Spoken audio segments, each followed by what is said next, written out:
ప్రపంచ రాజకీయాల్లో యుద్ధమేఘాలు, దేశ రాజకీయాల్లో ఎన్నికల సెగలు. వెరసి ఢిల్లీ పీఠం సాక్షిగా పార్లమెంట్ రణరంగానికి సిద్ధమైంది.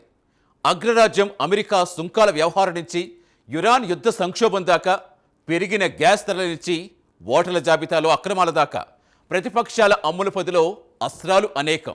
ముళ్ళును ముళ్ళుతోటే తీయాలి అన్న కసితో అధికారం పక్ష దగ్గర ఉన్న బ్రహ్మాస్త్రాలు ఇంకెన్నో. ఉద్దండులైన రాజకీయ దిగ్గజాల ఎత్తుగళ్లతో చారిత్రక ఘట్టాలకు వేదిక కాబోతోంది సభ. వీధుల్లో కాదు, నేరుగా సభలో తేల్చుకుందామంటూ అధికార ప్రతిపక్షాలు కయ్యానికి కాలు దువ్వుతున్న వేళ ఢిల్లీలో జరగబోయే ఆ మినీ కురుక్షేత్రం వెనుక ఉన్న అసలు వ్యూహం ఏంటి? Let's watch the story.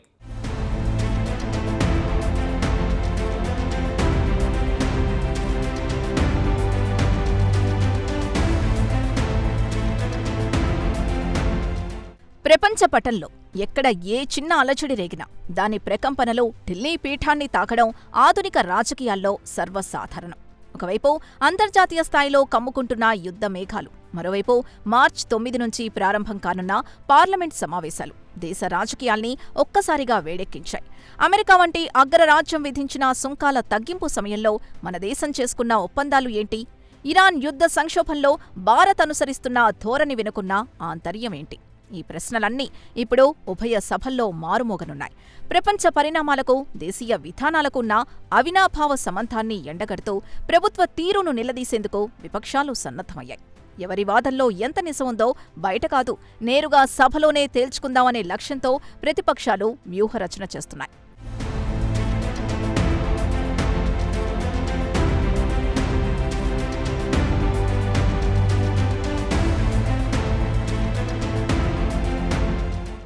ప్రధాన ప్రతిపక్షమైన కాంగ్రెస్ పార్టీ ఈ దఫా సమావేశాల్ని కేవలం ఆరోపణలకు మాత్రమే పరిమితం చేయదలుచుకోలేదు.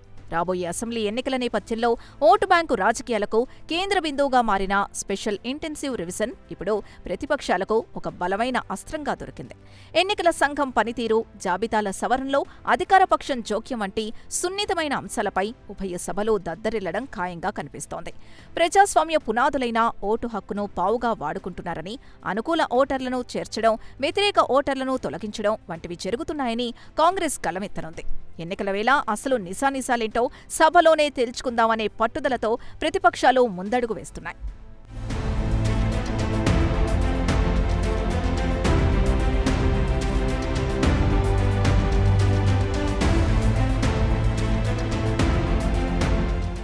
ఇక బెంగాల్ సీఎం తృణమూల్ అధినేత్రి మమతా బెనర్జీ ఈ సమావేశాల వేళ కేంద్రంపై ఎక్కుపెట్టిన విల్లు దించేలా కనిపించడం లేదు. ఓటర్ల జాబితాల సవరణపై ఇప్పటికే ఈసీపైన, కేంద్రంపైన అలుపెరగని పోరాటం చేస్తున్న దీదీ తాజాగా పెరిగిన గ్యాస్ ధరలపై సైతం దండెత్తారు. సామాన్యుడి నడ్డి విరుస్తున్న ఈ ధరల పెంపును నిరసిస్తూ సరిగ్గా అంతర్జాతీయ మహిళా దినోత్సవం రోజున తన విశ్వరూపాన్ని చూపేందుకు సిద్ధమయ్యారు. గ్యాస్ సిలిండర్ల ధరల పెంపు కేవలం ఆర్థిక నిర్ణయం కాదని, అది కోట్లాది మంది మహిళల ఉసురు తీసే చర్య అని మండిపడుతున్నారు. పెంచిన ధరల్ని వెంటనే వెనక్కి తీసుకోవాలంటూ సభను స్తంభింపచేసేందుకు టీఎంసీ ఎంపీలకు స్పష్టమైన దిశానిర్దేశం చేశారు. కేంద్రం మెడలు వంచేదాకా ఈ పోరు ఆగదని, మహిళల ఆక్రోశాన్ని ప్రతిధ్వనించేలా సభలోనే తేల్చుకుందామని ఆమె రణభేరి మోగిస్తున్నారు.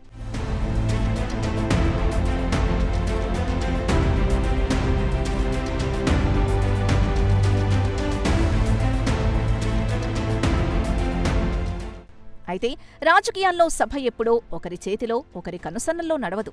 ఇది వ్యూహాలకు, ప్రతివ్యూహాలకు నిలయం. ఒక పక్షం అస్త్రం సంధిస్తే అధికార పక్షం మౌనంగా కూర్చోవడం అనేది ఉండదు.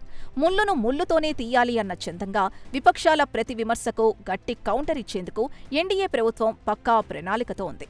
అధికారంలో ఉన్నప్పుడు ఆరోపణలు, వాటిపై ఖండనలు అత్యంత రొటీన్ ప్రక్రియ అయినా ఈ దఫా సమావేశాల్లో మాత్రం కమలనాథులు మరింత దూకుడుగా వ్యవహరించే అవకాశం ఉంది.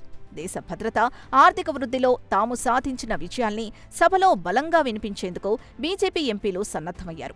ప్రతిపక్షాల ఆరోపణల్ని కేవలం రాజకీయ బురద చల్లే కార్యక్రమంగా తిప్పికొడుతూ సరైన గణాంకాలతో సభలోనే తేల్చుకుందామంటూ అధికారపక్షం సైతం కథన రంగానికి పూర్తిస్థాయిలో సై అంటోంది.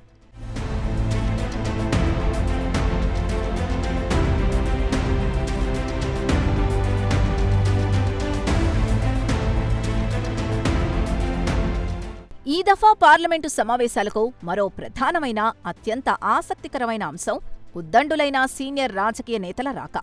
దశాబ్దాల పాటు బీహార్ ముఖ్యమంత్రిగా సుదీర్ఘ పాలన అందించిన ఉక్కు నేత, అపర చాణక్యుడు నితీష్ కుమార్ తాజాగా మార్చిలో రాజ్యసభకు నామినేషన్ దాఖలు చేయడం దేశ రాజకీయాల్లో సరికొత్త చర్చకు దారితీసింది. ఆయన అపార అనుభవం, వ్యూహాత్మక ఎత్తుగడలు ఎగువ సభలో ఎలాంటి మార్పులు తీసుకొస్తాయో అని అంతా ఆసక్తిగా ఎదురుచూస్తున్నారు. దీనికి తోడు రాజకీయ వ్యూహాల కురువృద్ధుడు శరద్ పవార్ కూడా సభకు హాజరు కానుండటం మరింత ప్రాధాన్యత సంతరించుకుంది. జాతీయ స్థాయిలో చక్రం తిప్పగల ఈ ఇద్దరు ఉద్దండుల సమక్షంలో అధికార ప్రతిపక్షాల బలాబలాలు పరీక్షించుకోబడనున్నాయి.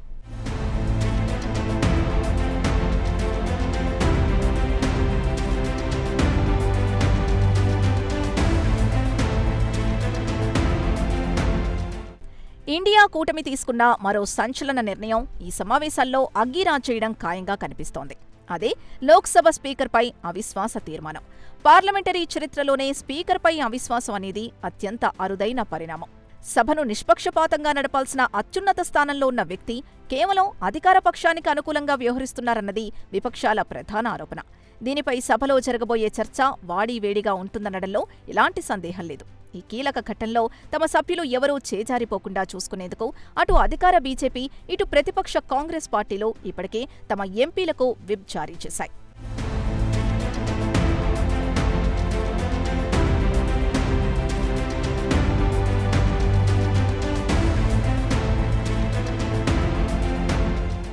స్థానిక సమస్యల నుంచి మొదలుకొని అంతర్జాతీయ సంబంధాల వరకు నేషన్ టు ఇంటర్నేషనల్ స్థాయి అంశాలకు ఈ దఫా పార్లమెంట్ సమావేశాలు వేదికగా మారడం యావత్ దేశం దృష్టిని ఆకర్షిస్తోంది. అటు రాష్ట్రాల్లో జరగనున్న అసెంబ్లీ ఎన్నికల వేడి, ఇటు కేంద్ర ప్రభుత్వ విధానాలపై వ్యక్తం చేస్తున్న వ్యతిరేకత పార్లమెంట్ సమావేశాల్ని మరింత రసవత్తరంగా మార్చనున్నాయి. ఏ చిన్న నిర్ణయం తీసుకున్నా, ఏ చిన్న చట్టం చేసినా దాని ప్రభావం భవిష్యత్ ఎన్నికలపై పడుతుందనే భయం అటు పాలకుల్లోనూ, ఇటు ప్రతిపక్షాల్లోనూ స్పష్టంగా కనిపిస్తోంది. అందుకే ప్రతి ఓటరును ఆకర్షించేలా, ప్రతి వర్గాన్ని మెప్పించేలా సభను ఒక రాజకీయ వేదికగా మార్చుకునేందుకు అన్ని పార్టీలు సిద్ధమయ్యాయి. గల్లీ నుంచి ఢిల్లీ దాకా, ఢిల్లీ నుంచి వాషింగ్టన్ దాకా అలుముకున్న రాజకీయ, ఆర్థిక, దౌత్యపరమైన ఉద్రిక్తతల నడుమ జరుగుతున్న ఈ పార్లమెంట్ సమావేశాలు ఒక చారిత్రక ఘట్టంగా మిగిలిపోనున్నాయి. ఇది కేవలం ఒక చట్టసభ సమావేశం మాత్రమే కాదు, విపక్షాల ఆగ్రహానికి, అధికారపక్షం ఆత్మవిశ్వాసానికి మధ్య జరగబోయే ఒక మినీ కురుక్షేత్రం. ప్రభుత్వ నిర్ణయాలు, విపక్షాల వ్యతిరేకత రెండూ ఢీకొట్టే వేదికపై అంతిమంగా ప్రజాస్వామ్య స్ఫూర్తి గెలుస్తుందా, లేక రాజకీయ పంతాలు నెగ్గుతాయా అనేది తేలాల్సిందే. ఏదేమైనా ఈ రాజకీయ చదరంగంలో వీధికెక్కడం కాదు, ఈసారి సభలోనే తేల్చుకుందామంటూ ప్రధాన పక్షాలు కథన రంగానికి దూకడం మాత్రం ఖాయం.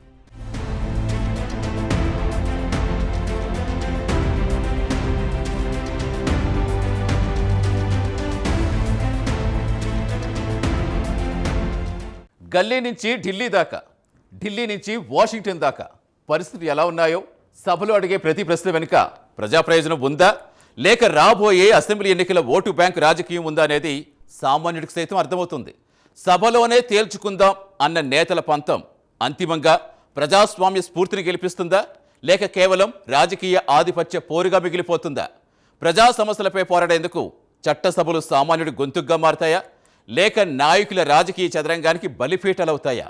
వేచి చూడాల్సిందే.